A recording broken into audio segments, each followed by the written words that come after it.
Jadi teman-teman yang pernah menimba ilmu di Fakultas Kehutanan dan sekarang Fakultas Kehutanan dan Lingkungan, ayo kita setelah pandemi ini jangan sampai kendor ya, jangan kasih kendor lagi nih.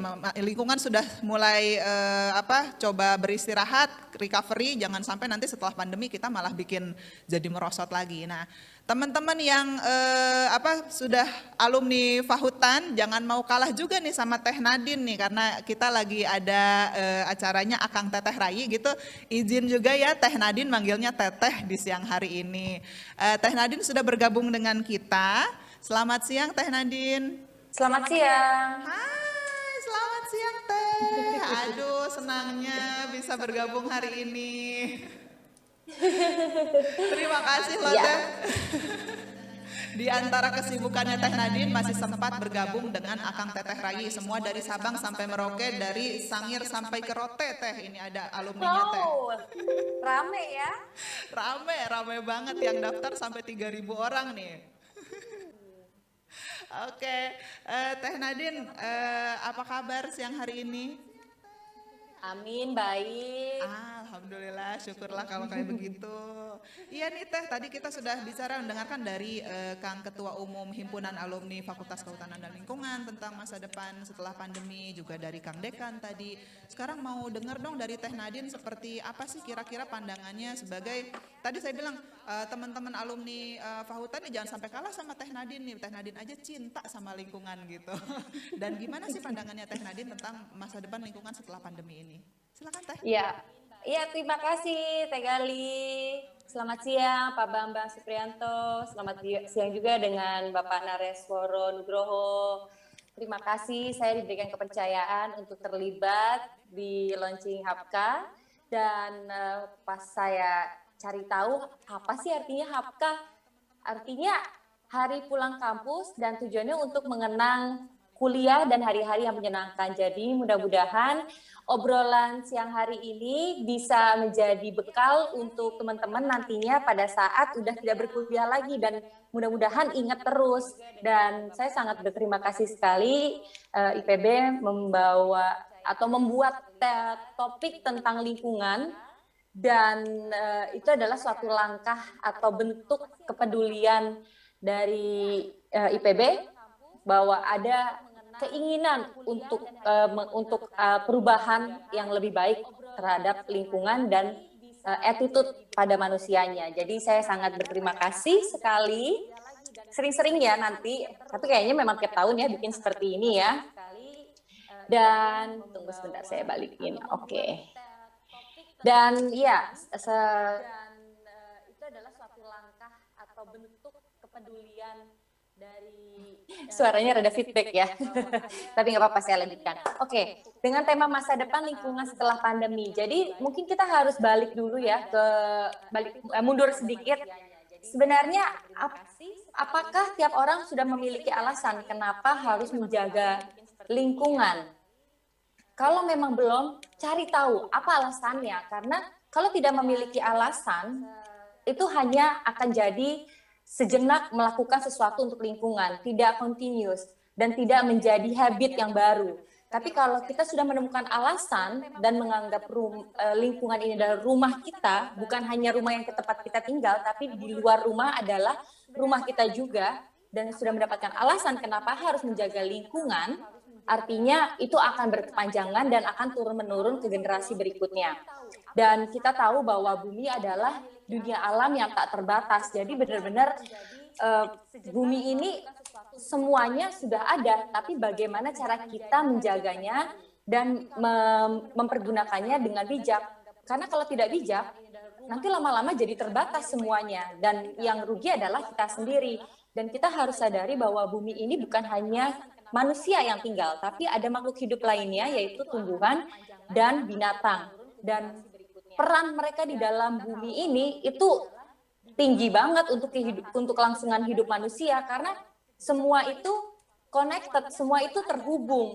Karena kalau ada yang pincang satu, itu keseimbangannya goyang juga. Jadi menurutku kita harus mengerti dulu kenapa kita harus menjaga menjaga lingkungan dan isinya, karena memang kita membutuhkan, bukan alam yang membutuhkan kita. Kita ada tidak ada, alam tetap akan bisa recovery sendiri nantinya.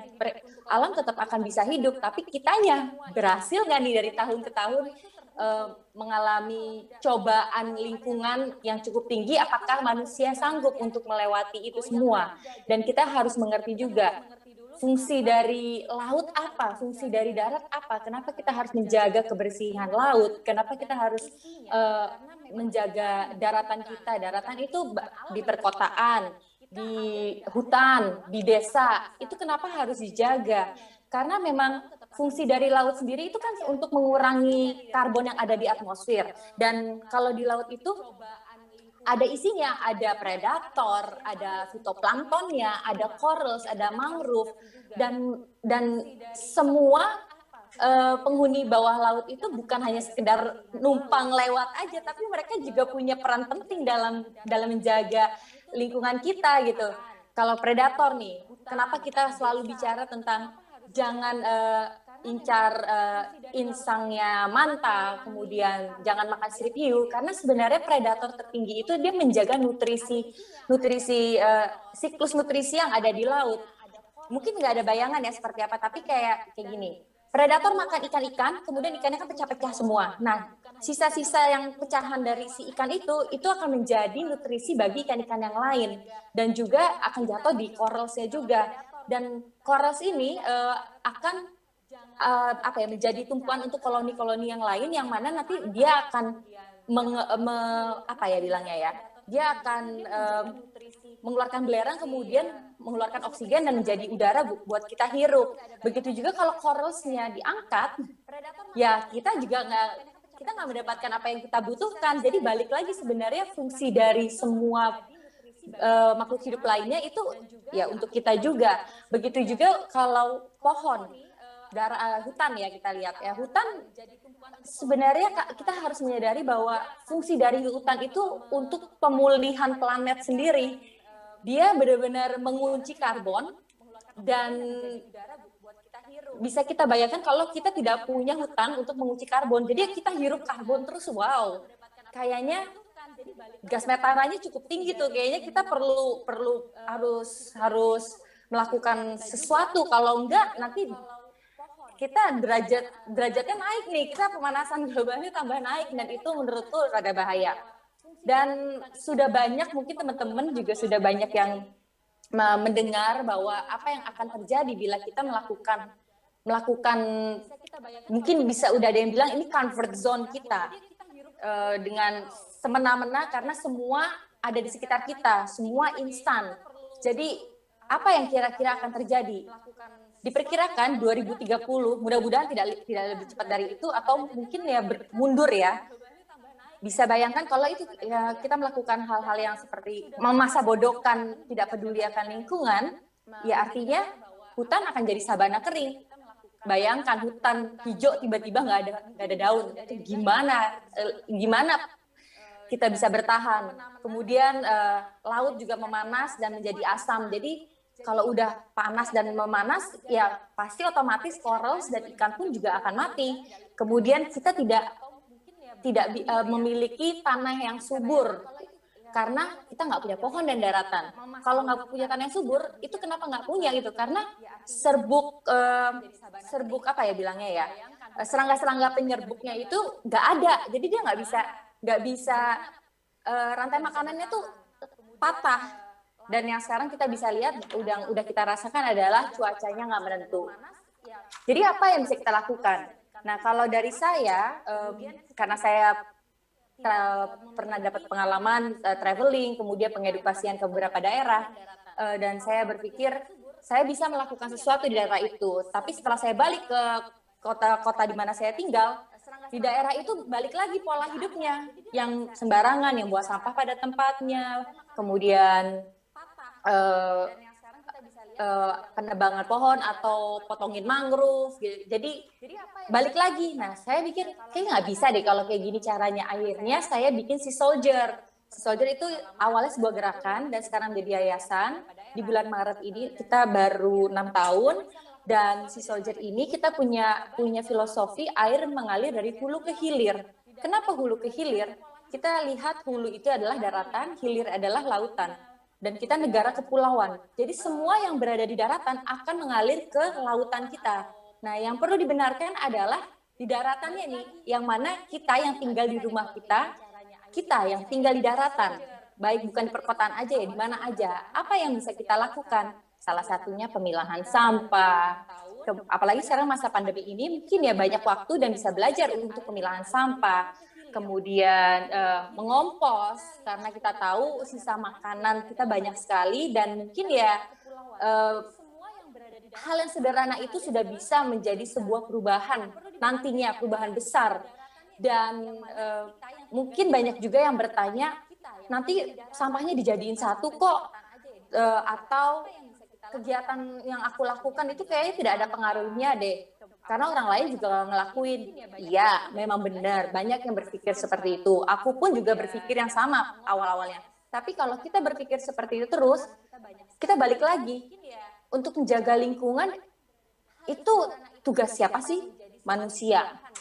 Kalau udah tugas manusia, aku termasuk manusia nggak? Termasuk manusia. Nah, aku melakukan karena aku mau, bukan menjadi lagi tren atau menjadi sebuah keharusan gitu. Tapi memang sebenarnya itu adalah keharusan kita sebagai manusia untuk menjaganya. Tapi daripada nungguin orang, udah kita lakuin sendiri. Kenapa? Karena kalau kita bisa melakukan sesuatu untuk lingkungan, itu kita bangga pada diri kita sendiri. Kita bisa menjadi orang yang komitmen, kita bisa menjadi orang yang disiplin, dan kita bisa mengajak orang atau bisa menjadi contoh bagi orang lain bahwa kita melakukan sesuatu. Karena kalau kita melakukan sesuatu, kita menjadi contoh, nanti akan nular kok. Dan yakin 100% kalau kita menjaga lingkungan, alam tuh nggak akan berdiam diri. Nantinya apa yang kita lakukan, kita akan 100% lebih banyak dapat rezeki apa yang pernah kita lakukan untuk alam. Salah satunya kalau kita menjaga alam, alam akan menjaga kita. Itu simpel banget. Lingkungan kita sehat, kita pun juga sehat. Dan yang kita, kalau kita melakukan atau peduli pada lingkungan, artinya itu untuk diri kita sendiri, bukan untuk orang lain. Tapi kenapa bukan untuk orang lain? Karena kalau nungguin nggak akan datang. Dan menjaga alam itu hal yang sangat mulia. Kenapa? Karena yang kita lakukan ini bukan untuk sekarang, itu untuk generasi berikutnya. Jadi sama seperti orang tua yang menjaga anaknya dengan memberikan bekal hidup untuk menjalani hidupnya. Nah, sama seperti di IPB dengan adanya tema lingkungan ini sebenarnya bekal untuk kalian nanti bagaimana menjaga alam, karena itu buat kalian sendiri. Jangan sampai gajah, badak, apalagi ya harimau itu udah menjadi dinosaurus yang kita cuma bisa ngelihat di buku doang nantinya. Kan nggak seru ya kalau kayak gitu. Kita nggak bisa ngelihat binatang-binatang itu. Padahal di Indonesia tuh banyak banget, tapi ya sekarang ada penurunan. Tidak apa-apa, tapi at least kita sekarang sudah tahu dan mau melakukan perubahan itu dan punya alasan kenapa harus menjaga lingkungan, dan itu adalah satu tindakan yang positif banget. Karena kalau nggak mulai ya kapan mau mulainya, keburu hancur dong nanti. Dan semua kegiatan yang kita lakukan, bukan hanya pemilahan sampah dan pengomposan, kita juga bisa melakukan, kalau dulu si Soldier banyak kegiatan outdoor, bersih-bersih pantai, itu untuk yang mass ya. Tapi juga kita bisa melakukan itu hal-hal yang sederhana aja di dalam rumah atau di sekitar rumah. Seperti ya buang sampah pada tempatnya. Atau kalau sekarang lagi era digital dan semua pesan online, mungkin bisa dilakukan dan diterapkan di dalam rumah, yaitu dengan memfilter.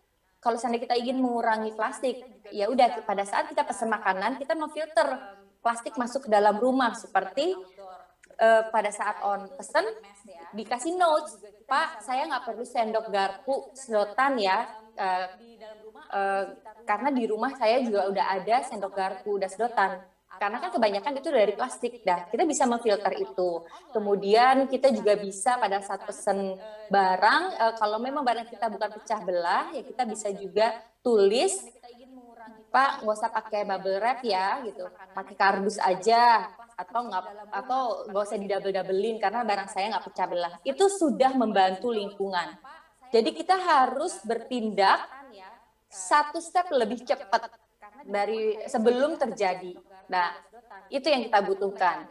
Dan semuanya ini maksudnya kita bisa menikmati dunia ini dengan saya semau kita, dengan apa yang kita nyaman.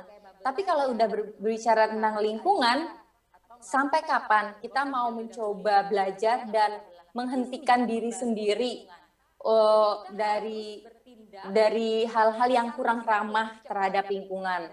Dan kalau kita lanjutin terus ya, kita akan terus hanya memakan bumi ini sampai habis. Ya kita nggak mau sampai yang tadi aku sebutin hutan jadi sabana, terus mungkin Antartika udah nggak punya es, kan aneh ya gitu. Nah jadi memang udah waktunya kita harus menjadi hidup yang lebih berkelanjutan. Kemudian kita harus juga udah berpikir bahwa sekarang ini kita menjauh dari alam. Kita melihat alam itu bukan bagian dari kita. Dan sekarang udah waktunya alam itu bagian dari kita sekali lagi. Karena orang zaman dulu ya, mereka punya cara sendiri untuk menjaga alamnya. Salah satunya yang bisa aku share karena aku lihat sendiri di Wakatobi. Mereka melepaskan, ada punya ritual melepaskan tukik. Kenapa bukan tukik, penyu? Kenapa penyu? Karena mereka punya pemikiran kalau banyak penyu itu bakal banyak sumber makanan di dalam laut karena ekosistem bawah lautnya bagus. Nah, itu salah satu daerah yang punya cara sendiri untuk bilang terima kasih kepada alam. Dan saya yakin juga di daerah-daerah lain juga pasti banyak yang melakukan hal yang sama. Jadi memang sudah waktunya kita melakukan sesuatu. Oke. Terima kasih. Kenapa penyu? Karena mereka punya pemikiran kalau banyak penyu itu bakal. Terima kasih banyak Teh Nadine. Aduh, sangat menginspirasi dan teman-teman alumni udah pada banyak yang salam nih ya. Teh Gali suaranya masih mati. Nah, ya, oke. Nanti kita akan kembali lagi ke Teh Nadine. Sekarang terima kasih banyak paparannya Teh Nadine dan juga selamat untuk menjelang 6 tahun si Soldier ya. Mudah-mudahan lancar terus dan tetap bisa menginspirasi untuk membuat perubahan positif. Untuk pertanyaan berikutnya nih, ada mewakili fansnya Teh Nadine nih, Teh, ada Kang Rinto katanya dari E38 yang ada di Jogja, kemudian senada juga dengan pertanyaannya Teh Dian. Teh Dian Suminta katanya ya gitu. Untuk Teh Nadine katanya apa motivasi Teteh bisa menjadi aktivis lingkungan saat ini katanya dan apa fokus dari lembaga yang Teteh kelola saat ini. Kemudian kalau Kang Rinto, Teh Nadine katanya cantik, cocok jadi model dan bintang iklan, sama juga kenapa peduli banget sama alam dan lingkungan, apa alasannya? Silakan Teh Nadine. Ya, jadi untuk Rinto dan Teh Dian, motivasi sama seperti yang tadi aku share, aku sehat jadi lingkungan harus sehat dan aku ingin geraknya ini bisa mati apa yang aku bisa sekarang ini dan jadi sampai gajah kawan-kawan yang lain menjadi dinosaurus yang sebenarnya satu ketakutan lingkungan sebenarnya banyak banget kita memilih yang mau kita concernkan atau menjadi apa ya fokus untuk isu tersebut. Itu nggak bisa aku sendiri, itu lebih bagi orang. Dan sekarang digital, sosial media, jadi aku fokus untuk ajak orang untuk menggunakan sosial media dengan bijak, bukan hanya account yang gosip aja atau dancing aja, kalau bisa akun yang ilmu buat diri sendiri dan juga bisa menjadi motivator bagi orang lain atau followers gitu dan bisa gunakan sosial media sebagai sebuah aksi atau berinfo mengatasi sebuah permasalahan mencari solusinya bareng-bareng. Mungkin dari lingkungan aja dulu. Tapi kan jangan hanya kali atau dua kali. Kenapa konsisten dan jangan cuma mut-mutan, karena kita bagi followersnya lihat sendiri kok aja ya, kok nggak pernah ada omong tentang lagi ya, aku pas lagi tiba-tiba atau gitu tetap plastik ketahuan, jadi kan itu kurang bagus ya. Jadi menurutku gunakan sosial media yang baik, bijak, dan tips aku ya, aku pengen punya link yang sehat, dan aku melihat rumahku tapi emang kegiatan itu rumah, banyak dapat inspirasi dari alam. Jadi alam itu tetap menunjukkan keindahannya dengan kita, dengan menjaganya, karena nggak akan dengan sendiri alam itu dia tetap akan keindahan sinya. Kita tidak berapa lama kita bisa menikmatinya dan mempergunakan, dan kenapa peduli, kayaknya itu sebuah kewajiban setiap manusia jaga lingkungannya, tapi tidak pilih. Manusia bingung atau menganggap menjaga lingkungan itu susah, nggak seru, nggak keren. Mungkin mindsetnya lingkungan dijaga itu kewajiban, menikmati dan dalamnya. Jadi bukan itu juga harus. Yang perlu kita lakukan pilih isu lingkungan yang memang sesuai gaya kalian, dengan kalian apa yang sibuk di kantor, mungkin bisa dalam kantor atau live-nya diunduh dengan banyak berolahraga, gunakan sepeda atau sendiri. Jadi kita satu lingkungan ya, dan cek diri kita dan lakukan secara komit. Pertanyaannya udah ya?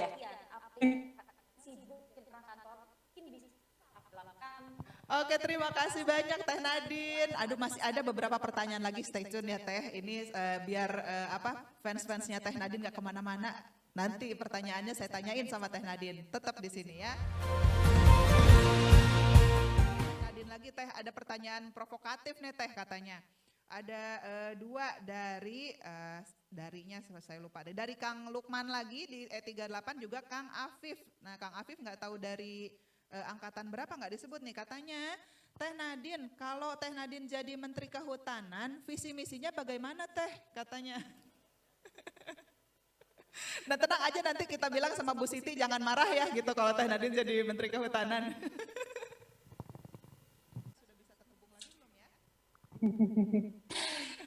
Kalau aku dapat kesempatan menjadi menteri, yang pasti aku akan menetapkan setiap rumah harus melakukan pemilahan sampah. Kenapa? Karena menurut data, sampah organik itu yang paling tinggi, dan lebih dikerucutin lagi, sisa makanan itu hampir 60%, plastik hanya 14%. Jadi yang perlu dilakukan untuk mengantisipasi tumpukan sampah, dan kita tahu jumlah penduduk kita cukup tinggi, jadi memang harus ada keharusan setiap rumah harus melakukan pemilahan sampah. Kemudian itu harus kerjasama dengan Pak RT, Dinas Kebersihan, dan itu dibutuhkan gotong royong, jalan sendiri. Jadi itu perlu dilakukan segera.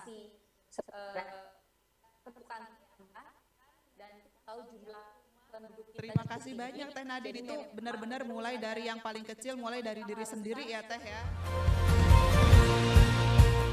Teh Nadine kalau mau gabung di Sea Soldier gimana caranya? Caranya gampang, karena Sea Soldier ini bicara tentang gerakan dan harus menyadari bahwa kita terlibat di dalam menjaga lingkungan, artinya kita harus melakukan self action. Self action ini bisa dengan banyak cara, tapi yang paling penting adalah mau nggak kita berbagi apa yang kita sudah lakukan dan berbagi proses untuk menjadi lebih baik.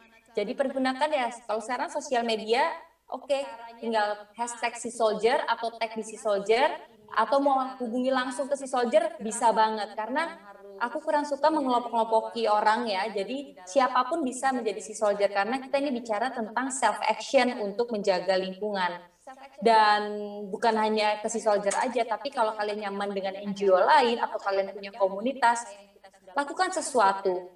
Jangan hanya nongkrong-nongkrong tapi nongkrongnya tak berfaedah gitu loh. Jadi pada saat nongkrong, at least ada yang bisa dilakukan bersama. Dan kalau memang sudah bisa mendapatkan sebuah konsep, mulailah buat proposal dan kasih ke mungkin ke Pemda atau mungkin nanti bisa lanjut ke pusat, dan kolaborasilah dengan banyak pihak karena itu akan lebih efektif dan powerful. Jadi kalau mau terlibat di contohnya di Sea Soldier, cobalah dekati NGO atau komunitas yang kalian ingin didengar atau ingin di-share, kalian ingin sharing pendapat, pemikiran kalian harus mendekatkan diri, menjemput bola, jangan hanya menunggu, dan jangan menyimpan untuk diri sendiri ilmu, pemikiran, karena tidak akan kemana-mana, hanya di situ aja dan kita doang yang menikmati. Jadi harus keluar, dan kita butuh banyak lagi orang untuk berbagi akan ilmu, akan gerakan self action ini. Kalau untuk si soldier hanya dengan hashtag si soldier atau tag ke si soldier aja. Thank you banyak Teh Nadine. Yang mau bergabung dengan si soldier langsung aja ya. Ayo tepuk tangan dulu dong. Thank you. Kemudian masih nih untuk Teh Nadine nih, ada satu pertanyaan lagi dari Kang Vicky. Teh katanya dari E37, berarti masuk tahun 2000 ya. Untuk Teh Nadine katanya terkait pandemi saat ini ada banyak masalah sampah medis ya Teh, mulai dari masker, sarung tangan, bahkan di beberapa daerah seperti Jambi, Bekasi dan lain-lain itu dibuang sembarangan. Nah bahkan sampah masker tercatat mengganggu satwa penyu di laut dan juga burung ya. Bagaimana aktivis seperti Teh Nadine menanggapi hal ini? Ada satu pertanyaan lagi dari Kang Vicky, Teh katanya dari E37, berarti masuk tahun 2000 ya. Oke, saya coba ya. Kalau untuk medis, memang udah banyak juga teman-teman penyelamku juga udah menemukan banyak masker di dalam laut, di dasar laut tepatnya. Dan ada juga beberapa yang nyangkut di terumbu karang. Yes, itu sama aja dengan kasusnya sampah yang lain yang susah terurai, dan medis ini termasuk dalam residu.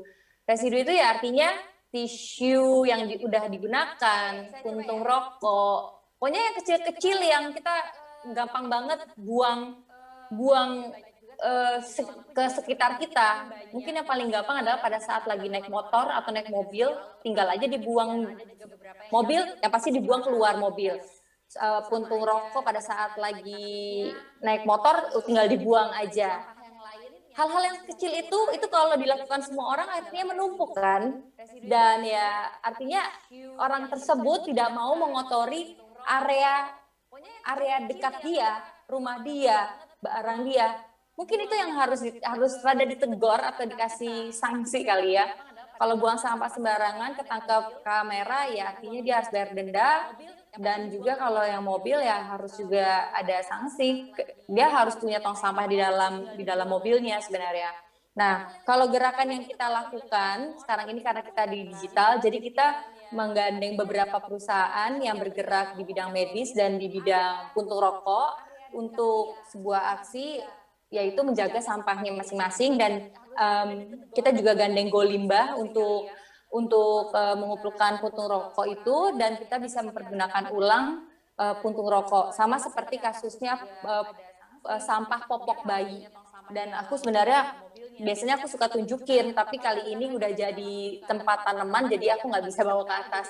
Jadi kurang lebih ada 10 popok bayi itu dipakai untuk jadi tadahannya si tanaman. Nah itu yang kita akan lakukan untuk puntung rokok gitu dan medis. Nah yang pastinya yang bisa dilakukan untuk masker ya medis, artinya yang kita harus melakukan pemilahan. Karena itu kan kita nggak tahu ya akan ada virus atau enggak. Jadi memang harus ada khusus satu plastik atau kalau nggak bisa plastik ya ember sih sebenarnya, ember yang tertutup. Sebelum dimasukin harus dipotong, kemudian untuk masker itu harus dipisahkan dengan residu lainnya, jangan sampai tercampur. Itu yang aku lakukan di dalam rumah sih. Dan bukan hanya aku aja, tapi karena kita udah komitmen satu kompleks semuanya, kita kurang lebih udah pemilahan sampah 2 tahun dan sekarang ditambah pemilahan di medis. Karena itu kan kita nggak tahu ya akan ada virus atau enggak, jadi memang. Oke, terima kasih banyak Teh Nadine. Teman-teman juga jawabannya Teh Nadine sangat komprehensif dan juga saling mengingatkan kita semua ya sebagai pelaku bagian dari lingkungan. Ya kita jadi role model gitulah ya sebagai alumni Pautan. Masa sih kita belum sadar, belum buang sampah, terutama juga mungkin yang punya bayi-bayi seperti saya. Kita bagaimana caranya kita nggak membuang sampah popok bayi yang bisa tahan sampai 400 tahun itu begitu saja gitu ya. Oke, terima kasih banyak Teh. Pautan. Oke, baik Teh Nadine silakan pesan dan kesannya dan juga hadir di sini dan juga pesan untuk Akang Teteh Ai di luar sana.